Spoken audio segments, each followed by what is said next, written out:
In this video, I'm gonna give you a full steps A to Z Amazon FBA shipment tutorial for 2025. How much shipping costs, what supplies you need, how to actually list and create the shipments on Amazon, and everything in between. Let's jump inside my screen and show you guys the entire process.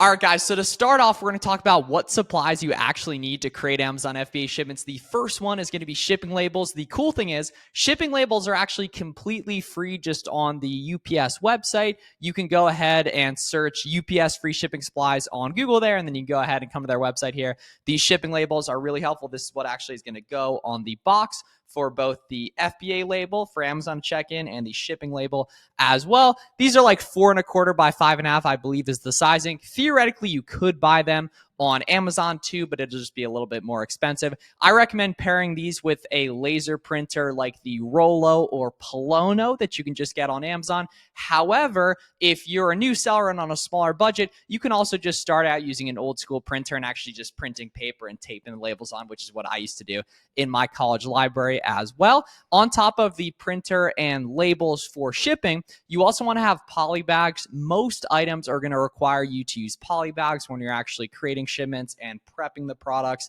to send off to Amazon.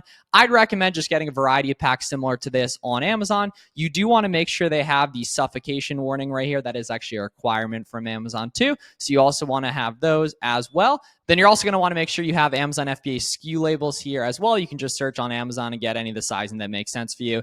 For the most part, sellers will just use one sizing that they just choose to like right here. There's a bunch of different ones. You can choose the ones like the highest reviews, for example, right there. So these are going to be the SKU labels, which are going to go on the outside of the poly bag that you put them in, or over the barcode on the product if it doesn't require polybagging with those clear ones I just mentioned. For boxes, I like these big ones from Walmart. There's actually a couple different ones. The large ones are the blue ones here that are 24 by 16 by 19. There's also the red ones, which are the medium size basically, and then the green ones are the smallest ones. You're going to use a variety of different boxes when you're actually doing Amazon FBA. However, the 24 by 16 by 19 ones from Walmart are like the biggest ones that Amazon allows in terms of sizing. I think 25 is the minimum right there. So boxes for Walmart are really helpful. You can also use Home Depot, or you could just reuse boxes from your arbitrage orders as well from the retailers.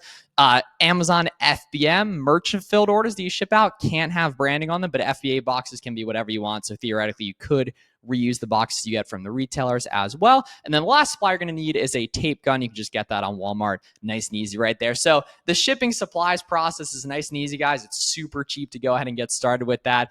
So yeah, guys, don't overthink the shipment process. All you need is those shipping labels, SKU labels, as well as clear poly bags, and then boxes and a tape gun. And tape is going to be really nice and helpful for you as well. If you're using an old school printer, you want to make sure you get this type of paper right here. It's called like 30 up label paper. You can also get it at Staples too. Now, let's talk about actually creating an FBA shipment. All right, guys, so listing and shipping products on Amazon Seller Central is actually really confusing in 2025. So that's why we actually made Boxem to make the Amazon FBA shipping process a lot easier for you guys. Boxem's an all-in-one platform that helps you list items, ship items, and run your business by the numbers with the Boxem analytics features. It connects right to your seller account where you can create an account, right? It costs $50 per month. There is a 2-week free trial on Boxem.com as well. So let's jump inside Boxem and grab a product right here and go ahead and go through the listing and shipping process for you guys as well. So once you go ahead and get your account connected on Boxem, when you get a free trial, you just want to go over here to list FBA. Then we can go ahead and copy and paste this ASIN in right here,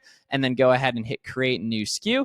Right. And now we can go ahead and see the different offers on this product. Typically, I don't really worry about pricing when you're actually listing a product. You worry about pricing when you're actually creating a shipment right here. Although we can see the current price on this item is $33 right there, the FBA buy box right here. So we just go ahead and set that right there. And then we want to enter in our buy cost because it's how Boxem going to help you track your profits. So say we pay like $13.25 for this. Then we can go ahead and add in a supplier right here as well. That actually helps you create these custom SKUs right here, which show you your supplier and your cost price, which helps for tracking as well. And then your date purchase, you can go ahead and add in when you purchase that right there, and that's going to create that SKU number. If there is an expiration date right here, you would go ahead and add that in. Obviously, there isn't for a t-shirt. You can do multiple products for batch to go ahead and get these listed, as well as multiple products even per box in your FBA shipments. But the first step here is actually adding this product to your inventory. So let's go ahead and hit add listing right here, and then we just go ahead and hit submit FBA listings, and then wait a couple minutes for that to actually go ahead and show.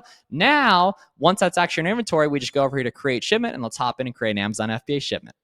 All right, guys, so we're here in the shipment creation page right here. So we can just go ahead and name our shipment right here. You can just use any identifying. Most people just put the dates. We can call this like January 11th shipment tutorial, right? Fulfillment type, we do FBA. You can actually list FBM through Boxem as well, just in the list FBM section right there. Ship from, this is where you are shipping from, right? So if you're using a prep center, it'd be the prep center address. Some people that are beginners think it means like the UPS address you're shipping out from. It does not.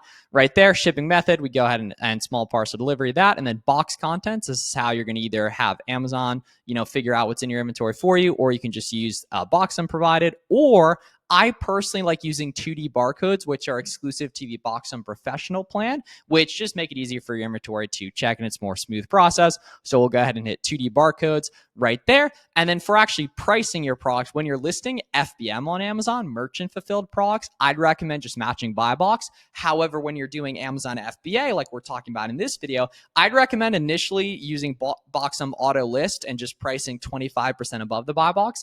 And then once your inventory is actually fully checked in, then matching buy box to make sure even if your inventory shows on listing while it's back ordered, that you're not price competitive, because that might lead people to undercut you, not knowing that your inventory is back ordered, even though it shows a far out delivery date. Once that inventory is fully checked in, it's going to show a close delivery date, Amazon Prime badge, and then you want to go ahead and match the buy box price and you'll start pumping sales.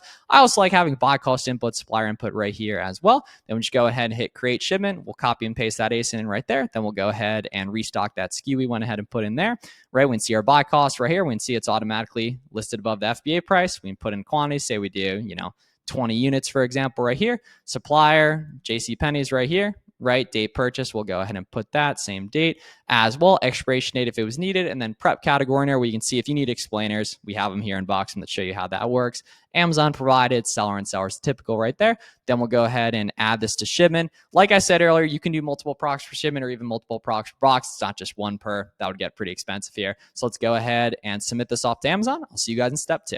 All right, guys, that can take a minute or two between steps. So now we can see we're in the prep and Boxem section where we're actually going to go ahead and create our boxes as well. We could manually create boxes in here, or personally, I like just doing bulk assign and creating the boxes in that. You can also go here and hit print on your F and SKU labels right here. That's going to pop up in those. Those are what's going to go on the outside of the poly bag that you prep your material in, or just on the barcode of the product if it doesn't require poly bag right there. And now we can go ahead and hit bulk assign right here, and we can go ahead and add these boxes so we can edit the dimensions here. We could do multiple different sizes if you want, but say we do like 10 units per boxes and 2 number of boxes here. Then we'll go ahead and hit save because we already printed those F and SKU labels right here. And then we'll go ahead and continue and hop on to step 3 right here. All right, we can see, guys, a couple minutes later, we can now see in the confirm shipment section. So it gives you 3 different options here. So we can see option 1 costs $52 going to New Mexico. Option 2 costs $38 going to Lansing in Michigan. And then the first one is the cheapest, which is going to Florida, which makes sense because it's the closest.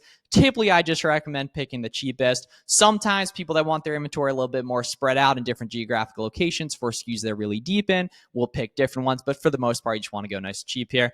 Obviously, this was a smaller shipment because it's just an example. So this is on a per pound basis a little higher than it'll typically be. However, just want to show you guys a good indication of that.